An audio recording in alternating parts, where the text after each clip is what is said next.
Hi, my name is Lindsay, and I'm about to be a senior at the College of Worcester. And I'm going to talk about ways to redirect our stress, because that can be something that's really abundant in our day-to-day lives. So, I definitely frequently feel stressed as a college student. There's always something at stake. That paper that's due, that big test. And even out in the real world, there's always those little stresses from day to day, paying the bills, going to work. You know, there's always something that stresses people out. But we don't have to be stuck in this stress mindset because there's certainly ways to escape it. Um, but I'd say that there's some definite physiological symptoms that can kind of tip you off that you're having a stress attack. So, there's the whole panic attack mode that we can get into, shortness of breath,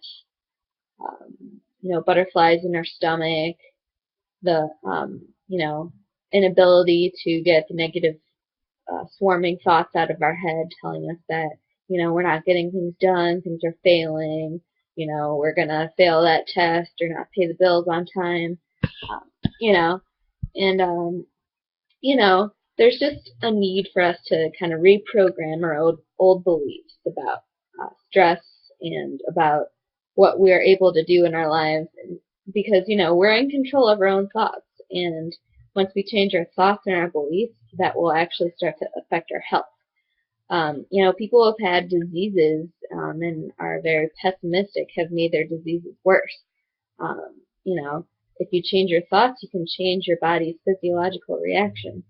When you're having a stress attack, it affects a part of your brain called the amygdala. Um, and then that actually attacks part of your brain and triggers the hypothalamus, which communicates with another gland, with the pituitary gland, and that speaks with the adrenal gland in your body, and that produces a lot of stress hormones like cortisol, all those different things like that, and if you have that is what is considered the stress response right there, that whole reaction that I just listed. So if you have this stress response more than 50 times a day, that can really take a toll on your body. And every single time your stress response is triggered like that, it actually shuts down your body's relaxation response. From the parasympathetic nervous system in your body. And that actually deactivates the part of your body that prevents diseases and treats illnesses. So think about it. If you're regularly stressed out and you're stressed throughout the day, you are regularly shutting down the part of your body that is preventing disease and helping you stay healthy. So it's no wonder that being stressed out kind of takes away a lot of our immune functioning. And our negative beliefs about the day and about stress in our life can just trigger a whole bunch of negative emotions like that and, continue to shut down our body's repair mechanisms. So that's just something to keep in mind to kind of give us motivation to actively work on our stress response. Um, something I've always been told is, try to live life in your relaxation response, not in your stress response. And that's something that's definitely applicable. And another thing is, since thoughts really create our reality a lot of the time, and can attract certain outcomes and events into your life, you have to learn to not listen to the fear messages in your head. Because one of the ironic things about stress is that, we're constantly fearing things, and, the amygdala in our brain just can't tell the difference between, whether we're stressed out because we're not going to get something done or whether someone's holding a gun to our head. It's sort of this sense of, uh, you know, not knowing if we're going to survive, like feeling like it's life or death, even if it isn't, because our brain can't differentiate it. Um, so something that I've been told um, helps to kind of reframe your mind about how to think about fear is fear can actually be an acronym for something, which is false evidence appearing real. Because that's really what it can be sometimes, because we actually create fear. Fear isn't something that, is naturally, you know, there in the world. It's something in our own heads. And it's an indicator that we're not in the moment, that we're not enjoying the things from day to day. And really all it is that we're just having an agenda. We're trying to get things done, and we're not enjoying things for what they are, and for the experiences that they're giving us.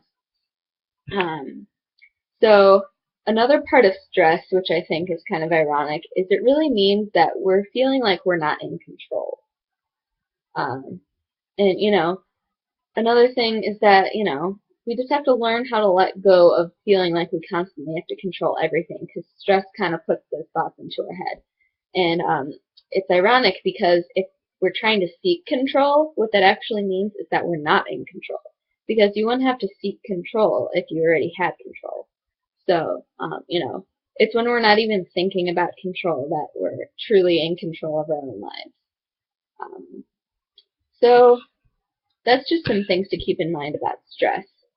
Um, and, there's some ways that we can use our stress in productive ways.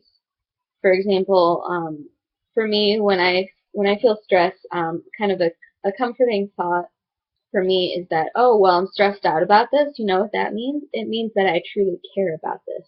It means that I'm passionate about this outcome, and I have goals in my life. So that's just comforting in itself to know, that, to feel stressed, we're really just feeling the passion of life, and like just knowing that we care about the world around us.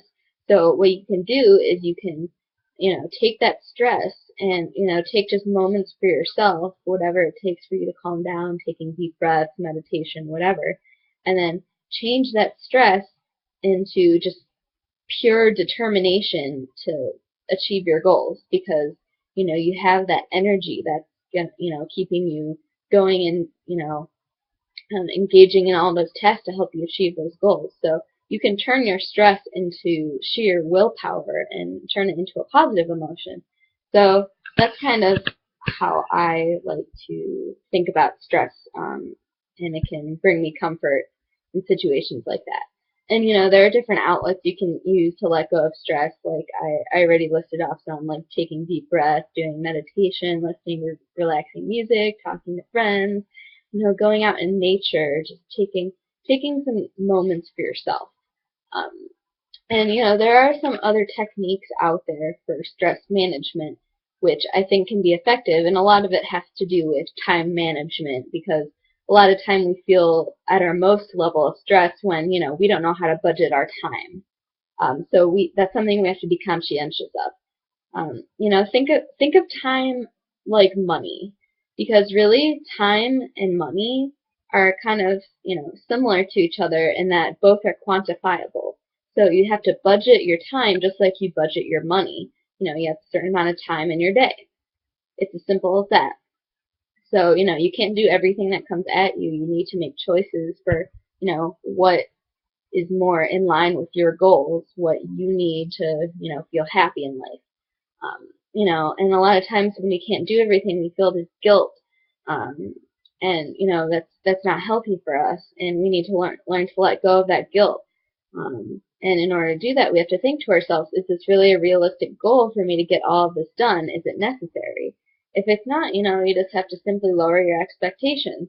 But if it's really that important to you and it is in line with your personal goals, then that's when you need to work on altering your actions to make it a priority, which means inevitably you will need to take time away from other things, because, if you spend your money or your time on one thing, you're going to have less in other areas, when it comes back to your budget. Just got to take some deep breaths sometimes, and you got to fight against that stress response, the fight or flight response that people like to call it. And some other ways to overcome it, instead of turning away from yourself and just staying really busy, you really just need to focus on your emotions and really just feel them for how they are. Because a lot of times people like to become really busy in, as an avoidance strategy from, learning to love themselves, or as an avoidance strategy from negative emotions we're feeling during the day, like sadness or shame or different things like that. But, don't use your level of busyness and work as an avoidance strategy from yourself. you need to take some time for yourself so that you can be happier and live a happier life. Just accept yourself for who you are, just not for what you do, if that makes sense. You don't need to do things to prove your worth. And know that people love you for being you, not just for who you are when you're doing your work. So another strategy you can use, in figuring out the kind of basic essentials you need in your life to, remain stress-free and to just be happy. If you've ever heard of Maslow's hierarchy of needs, if you can go online and print out a picture of it, you can use that as sort of a visual. So take the hierarchy of needs and figure out your base, which is, kind of the essential living things like sleep, food, just the basics, and budget, how many hours of sleep do I need? How many hours do I need to allot to like eating and doing all those other things? And then slowly you can build up the pyramid and identify, the things that are important to you within each part of the pyramid, and then allot time to each of them. So that's something that you can do. And also building routines can definitely help with time investment. You could also set alarms to remind yourself around a certain time of the day that this is your time to take some me time. So that can really be helpful. Also, making lists so you're consciously aware of the events of the day. Another thing to do to decrease stress is, not just making to-do lists, but you can also make a two-sided to-do list where on one side you put business and you list all the business things you need to do. On the other side, you write me. And under me, you write all the things that are personally important to you and your goals. And, what would make you feel happy during the day. And hopefully as time goes by, you learn to, shorten the business side and then increase the me side. So that can, be another good visual to help you see what is really important for your happiness. So really just you need to learn to not spend your time just going towards the next goal, but really just take experiences for what they are and just be more present in the joys of the moment. That can help decrease your stress as well. And figure out things that bring you joy and, find ways to engage in them and honor yourself, reward yourself, take breaks from things, allow yourself to have a bowl of ice cream or to watch that show you've been wanting to watch all week. You're not here in the world just to produce results. You might have a purpose, in the work world, but you also have a self-purpose and, self-discovery, and that self-discovery is going to take some time on your part and effort, and you deserve it. You work hard and, just learn to change your thoughts and your approach to your stress and your, getting things done throughout the day, and, you will live a much happier and more balanced life. Thank you.